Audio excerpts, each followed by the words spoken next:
Macan Yohan merupakan supermarket tertua dan termodern pada masanya.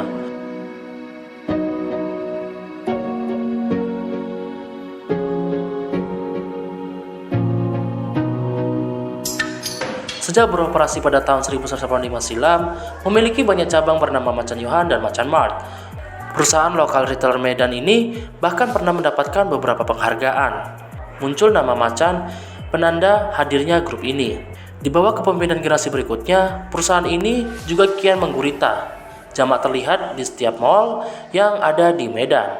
Tak hanya di mall semata, Macan juga banyak berdiri sendiri di kawasan Pulau Brayan, Jalan Marajingga, Jalan Iskandar Muda, Jalan Aksara, dan Jalan Brigjen Katamso, dan Sukaramai.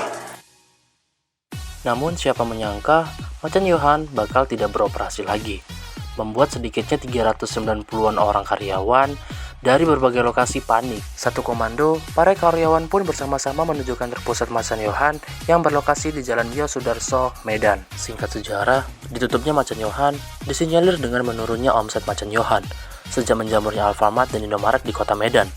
Salah satu masa aksi yang juga karyawan Macan Yohan, Boru Purba, membenarkan penutupan Macan Yohan itu karena perusahaan mengalami penurunan omset yang membuat kebangkrutan. Karyawan Macan Yohan yang beroperasi di seluruh kota Medan dikejutkan dengan SMS berantai yang menyatakan Macan Yohan tidak lagi beroperasi mulai hari ini. Serentak seluruh karyawan secara beramai-ramai memadati kantor pusat Macan Yohan yang berada di Jalan Yosudarso, Pulau Brayan, Medan. Karyawan Macan Yohan melakukan unjuk rasa untuk mempertanyakan manajemen Macan Yohan terkait gaji yang mereka tunggak selama 1 bulan. Selain itu, para karyawan juga menuntut pesangon mereka atas pemberhentian kontrak kerja yang dilakukan manajemen. Berdasarkan sejarah tadi yang dikutip oleh tribunnews.com, selanjutnya kami akan melakukan penelitian bagaimana latar belakang tutupnya Macan Yohan dengan mewawancarai narasumber yang kami percaya bisa memberikan kejelasan atas tutupnya Macan Yohan.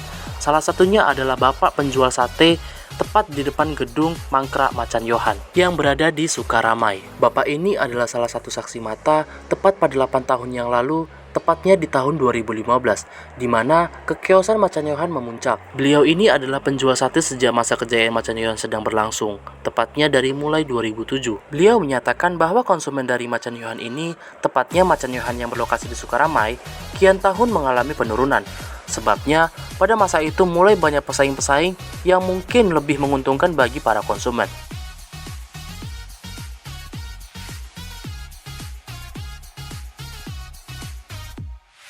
Menurut pendapat Anda sebagai salah satu karyawan di suatu swalayan, mengapa sih Macan Yohan ini bisa tutup? Ya, menurut saya karena Macan Yohan ini sudah memiliki pesaing yang lebih praktis dan juga mungkin lebih lengkap. Dan karena juga pada tahun itu perkembangan zaman itu sudah mulai pesat kemajuannya, dan masyarakat kelas bawah itu sudah memilih penawaran yang lebih terjangkau, di mana banyak retail pesaing yang sudah membuka cabangnya yang lebih dekat dan dapat dijangkau. Berikut pernyataan dari narasumber kedua selaku pegawai di suatu swalayan yang masih aktif. Dan menurut narasumber ketiga, selaku orang yang ahli dalam bidang ekonomi, memberikan tebakan mungkin Macan Yohan terlalu mengeluh biaya-biaya yang tidak begitu penting dan tidak bisa membandingkan bagian pokok dengan bagian tambahan yang seharusnya bisa dilakukan dengan sesuai agar tidak berakibat fatal.